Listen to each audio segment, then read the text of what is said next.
everybody. I'm Elisa Vitti, the founder of Flow Living, and we're here celebrating the 10-year anniversary of the company of helping women recover from hormonal issues naturally. In celebration, I've been leading a series of conversations with some of my favorite female founders, athletes, activists, and other women who have been on their own hormonal journey. And in these chats, we want to just unpack why it's so important for you to understand your hormones in the first place, to remind you that you don't have to tolerate symptoms at all, and to really encourage you to take action and recognize that your hormonal health care is something that you do every day.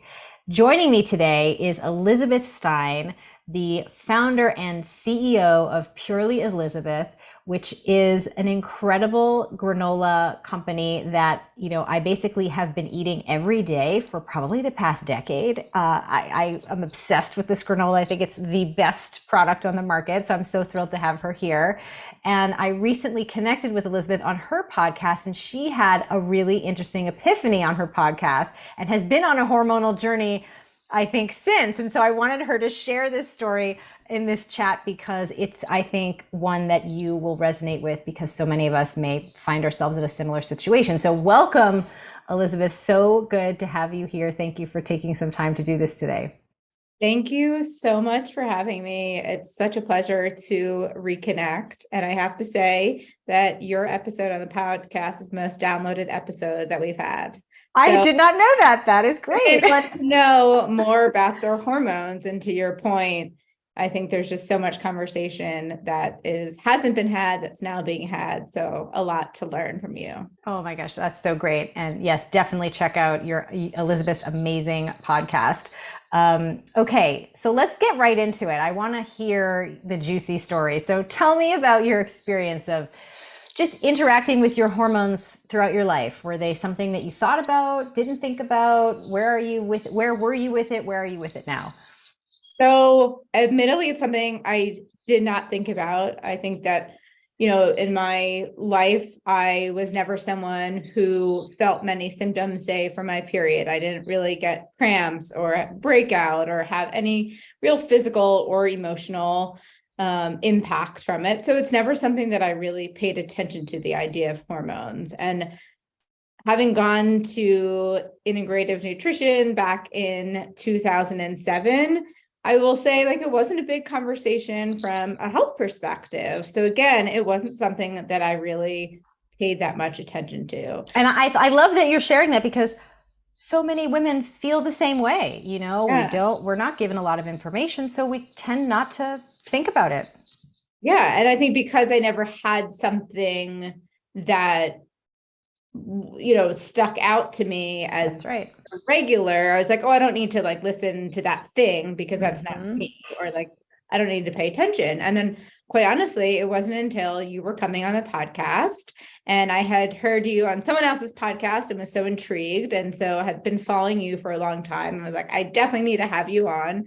And then reading your book just completely opened my mind. And it was so many wows. And one of the biggest wows was just about being on birth control. And I've been on birth control. I'm 42 years old, had been on birth control since I was 18. And quite honestly, the last several years, hadn't even thought anything of it. It was part of my routine. And I'm so careful for what I put in my body, how I treat my body, my mind. And that's honestly one of the things that I feel crazy now, thinking about it, but I never even thought about it. I just love the honesty, because I think that's such a common situation that women find themselves in. They don't think about it. They're not sure what to think about it. And you kind of, all those years can go by just like that. I remember when you said that to me when we were on the podcast, and I did not know that. And I had the same bug-eyed reaction. And I can't help myself. It's still so many years, even hearing it the second time. And I remember I was also equally shocked that you're like, that's it, I'm going off right now. You were very decisive about it, which I was very impressed with. And so how's that been? It's been a few months since we've chatted.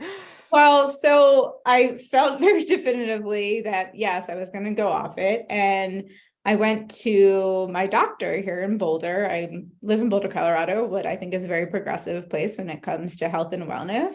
And interestingly, the doctor was like, no, you should stay on birth control. So completely opposite, really said birth control is good for your hormones. It's good to keep regulated, like all of these things that I'm sitting here thinking, I can't be listening to what she's saying. And it felt really wrong. And I think that's one of the things where, you always say that you're your own best doctor and really listening to what makes the most sense for you. So I very clearly did not agree with what she was saying. And I did, though, immediately go off birth control. And you said to me, like, you're going to all of a sudden feel a whole new power and wonderful and great. And I really did. I did get my period exactly 30 days later. So I did not. Testament to your healthy lifestyle. I mean, really testament to your healthy lifestyle that it rebounded so quickly. Yeah. And I was really I was prepared for it to take some time and really did not think that would happen. So I feel very fortunate. And that was about September of last year. And I will say it's been normal up until like last month, and I had some irregularity. So now I'm not sure if anything else is going on hormonally. I'm going to get some blood work done, to be honest. But other than that, I've been feeling really wonderful and great. I love that. And I mean, aside from your cycle being regular, any noticeable shifts with mood, with just perspective on things, creativity, how's it impacted you with work? Any new thing, just having your cycle back after not having it for so many years? I'm so curious what that has been like. I mean, the last couple of months have been a great couple of months. So I do think, I do feel like there's a lot of life things that have kind of shifted, but they've all shifted together. So I do feel like it's been a better headspace for myself, and I've noticed a shift. I love that. I think, it doesn't have to be this big production where you have to have a huge problem to take action. But the fact that you were willing to kind of give yourself the opportunity to just explore and see what it's like for you to have your cycling hormones back is such a wonderful thing. And for you to see that it's advantageous for you to have your own hormonal output in all different areas of your life beyond just the physical or just the sort of direct around your cycle is available to every woman. So I just love that you were so excited to be in that experiment and that it's been going so well for you. That's fantastic. Why do you feel, I mean, now that you have your podcast, beyond making all the wonderful granola for me to eat fundamentally,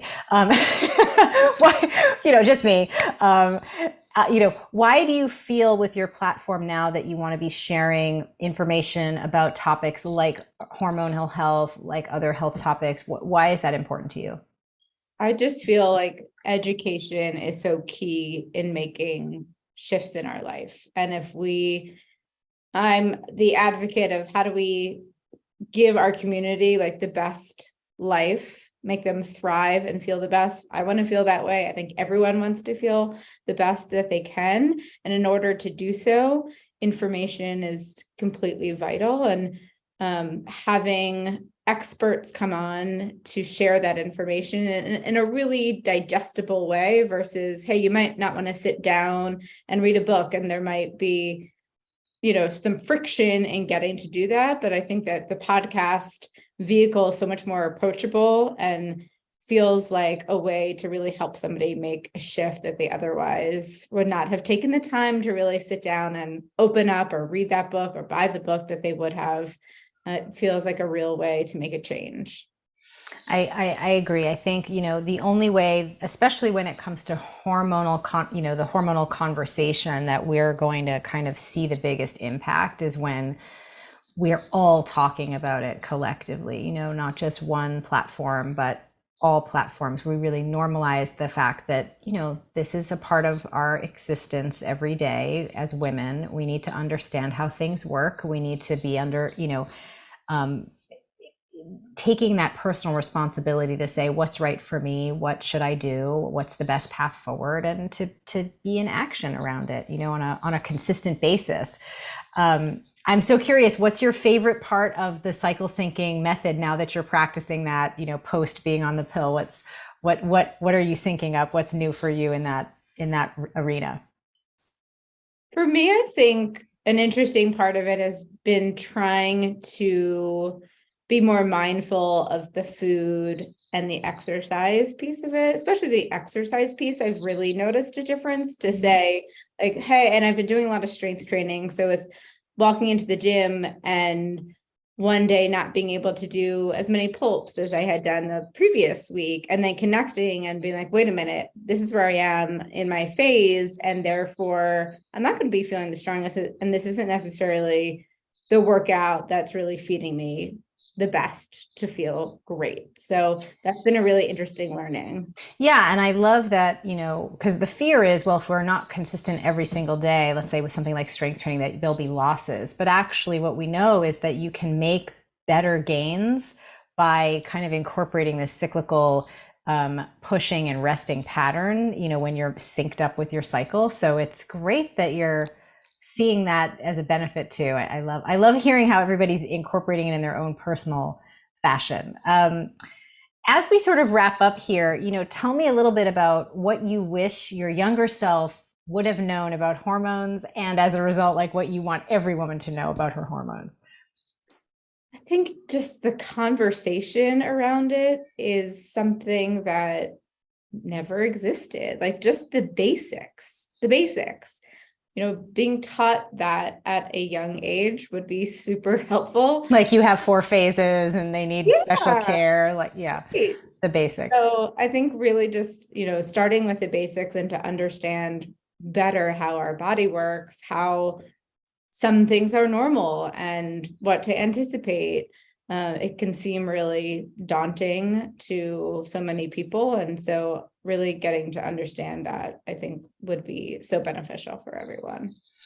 I love that. I think, just recognizing that there's a little bit of a learning curve, and we don't all have to become subject matter experts in hormones. I know I'm like the person who loves your period the most, and that's my thing, but you have to have just a working knowledge of, what's going on so that you can feel connected to the whole process and that you can kind of do the things that need to be done.